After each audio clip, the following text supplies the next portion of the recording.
President Pence has scheduled this week a visit to a so-called pregnancy crisis center in Raleigh, North Carolina. It'll be his second visit in as many months to this kind of anti-abortion facility.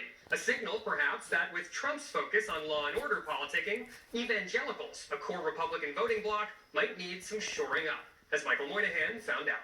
I simply leaned over a little and I said, God will call you to account, Mr. President. In 2016, 80% of evangelical voters cast a ballot for Donald Trump. Despite the more lurid events of his first term, President Trump still enjoys a 72% approval rating amongst evangelicals. I dominated with the evangelicals. A lot of people were surprised. But that support is sagging, if only slightly. Rob Schenck has been one of the country's most effective and notorious political evangelicals. A fire-breathing anti-abortion activist, Schenck fought alongside infamous Alabama Judge Roy Moore, blocked access to abortion clinics, and, with an office on Capitol Hill, spent decades lobbying Republican senators and presidents.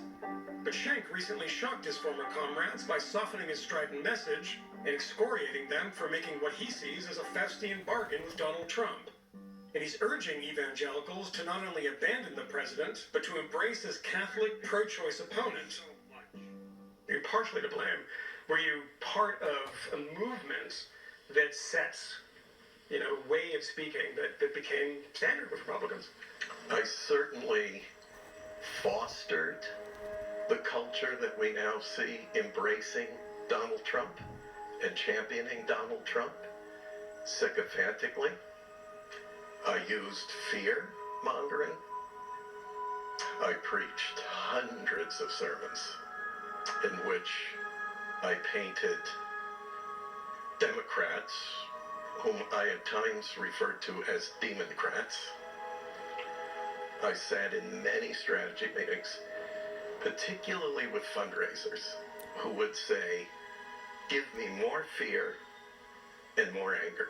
We should have never done it. It should have never happened. That is the politicization of American evangelicalism. We should have never gotten in bed with the Republican Party.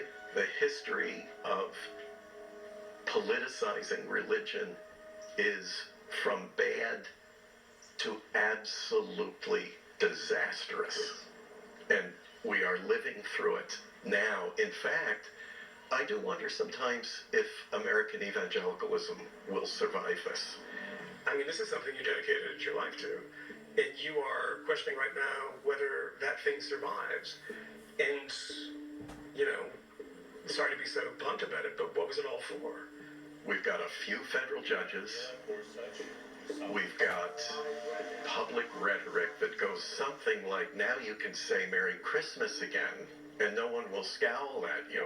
Now, some will say to me, no, but you don't understand, with the policies that are in place, eventually we will have fewer abortions while we have children dying in cages on the southern border.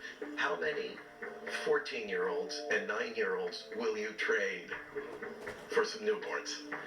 That's untenable. Absolutely untenable. Was that the moment with Donald Trump you said, this has gone too far?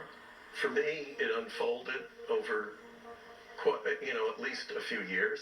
I had to walk away from the organization I spent 30 years building from scratch. As soon as I came out against Donald Trump, I was no longer invited to a pulpit, and that was my main source of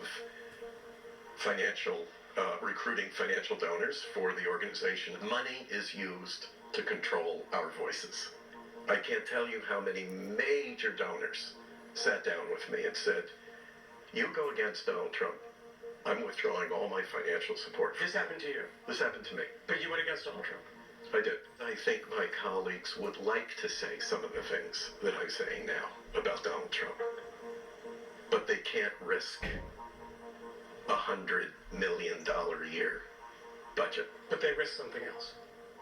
They certainly risk their integrity, their inner peace, and very often their families. Very often. And that's tragic. So there's a lot placed at the altar of Donald Trump.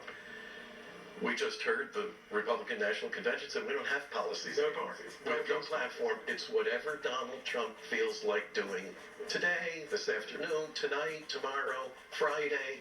It's all him. That's exceedingly dangerous. To me, that's the definition of a cult. What you have in the Republican Party now is a religious cult. If you look at the Democratic Party, its policies are far more consistent with what I call Sermon on the Mount and Matthew 25 priorities. Because I mean, to be clear about this, you're very much in the minority. We're always going to be in the minority, but minorities can do very important things in a democracy. It just takes a small number of evangelicals to make a very big change in this election. We need to vote what is right and good, regardless of party label. We need to do the most amount of good for the most amount of people in the most amount of ways for the most amount of time. That's why, for the first time in 44 years, I will vote for a Democrat for president.